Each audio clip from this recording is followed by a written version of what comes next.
जय खान में दहशतगर्दों का वार, दराबन में सिक्योरिटी फोर्सेस पर हमला, 3 सिक्योरिटी एहलकार शहीद, 12 जख्मी। पुलिस के मुताबिक हमलावर ने गाड़ी इमारत से टकरा दी। सिक्योरिटी फोर्सेस की भारी नफरी जाए वक़ुआ पहुंच गई। इलाके में क्लियरेंस ऑपरेशन मुकम्मल।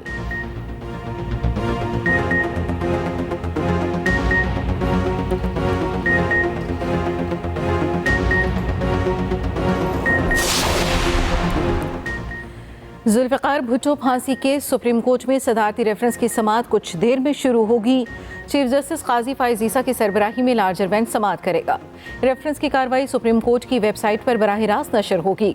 रहनुमा पीपल्स पार्टी शेर रहमान का कहना है, ये तारीख साज लम्हात हैं। हमने अदालत से इस्तदा की है कि केस की समाअत लाइव टेलीकास्ट की जाए।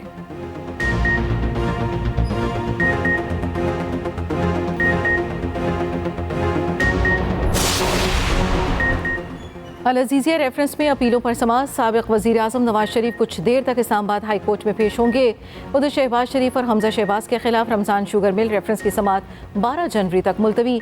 हमजा शहबाज अदालत में पेश हुए, जबकि शहबाज शरीफ के नुमाइंदे अनवार हुसैन पेश हुए।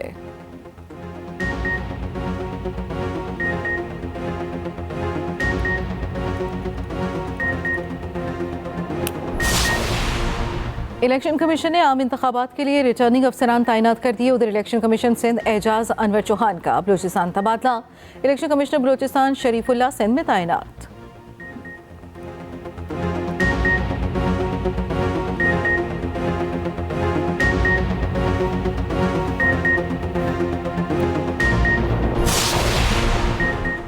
पीपल्स पार्टी ने खैबर पख्तूनख्वा के बाद पंजाब का रुख कर लिया। आज गुजरांवाला में पावर शो होगा। बिलावल भुट्टो जरदारी वर्कर्स कन्वेंशन से खिताब करेंगे। जीटी रोड पर गुलाम हुसैन पार्क में पंडाल लग गया। जलसागाह में हर तरफ पार्टी परचमों की बहार।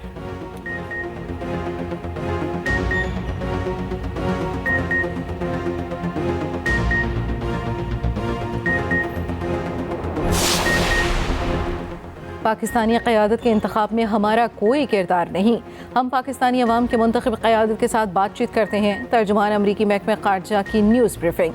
कहा, अफगानिस्तान पाकिस्तान के दरमियान मुख्तलिफ मसाइल के सिफारती हल की हिमायत करते हैं। तमाम मामलात पर हुकूमत पाकिस्तान के साथ बातचीत जारी रखेंगे।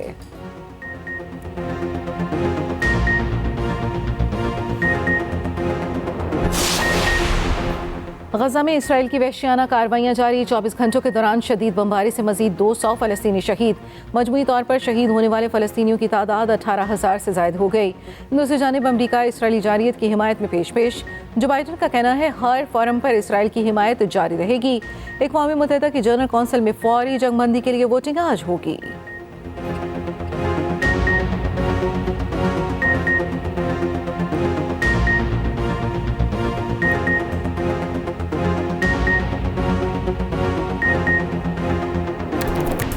गैर कानूनी अफगान बाशिंदों की वतन वापसी का सिलसिला जारी। गुज़श्ता रोज़ 1800 से ज़ायद अफराद अपने वतन लौट गए। अब तक गैर कानूनी अफगान बाशिंदों की कुल तादाद 4,24,000 से ज़ायद गैर कानूनी मुकीम अफगानी वतन वापस जा चुके।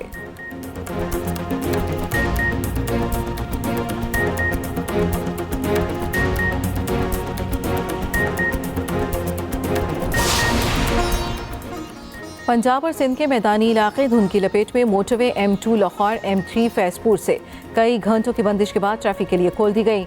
M4 पर गोजरा से फैसलाबाद और M5 शेरशाह से रोहड़ी तक बंद।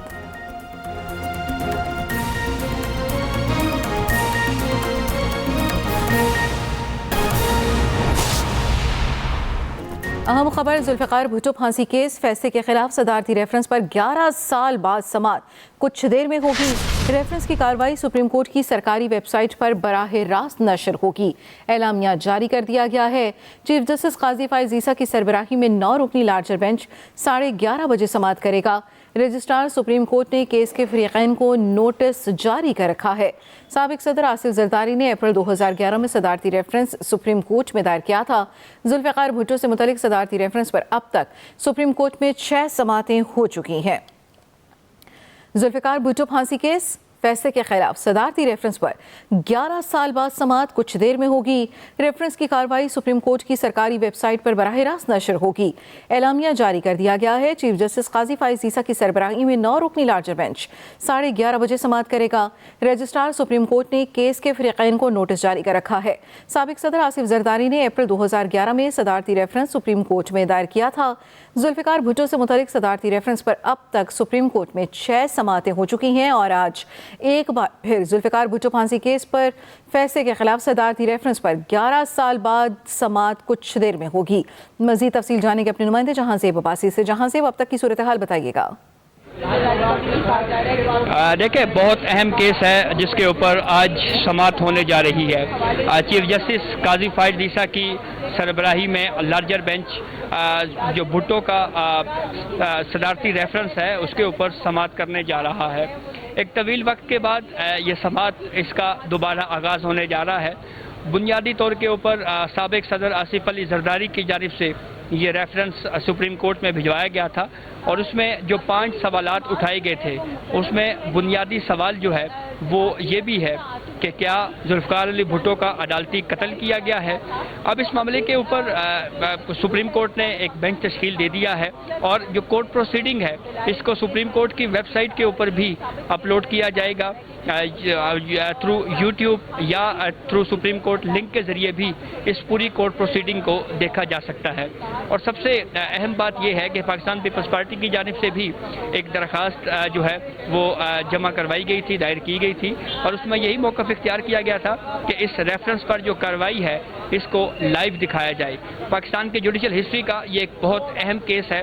वो जजेस जिन्होंने जुल्फिकार अली भुट्टो की फांसी को बरकरार रखा वो ओपनली ये बात तस्लीम कर चुके हैं कि ज़ियाउल हक के दौर में जो अमरीत थी उस वक्त उनके ऊपर दबाव था और दबाव में आकर उन्होंने ये फैसला किया था। दिलचस्प बात यह है कि सुप्रीम कोर्ट ऑफ पाकिस्तान में जुडिशल हिस्ट्री में आज तक जुल्फिकार अली भुट्टो के कत्ल को बरकरार रखने के फैसले को बतौर अदालती नज़ीर कहीं पे भी पेश नहीं किया गया।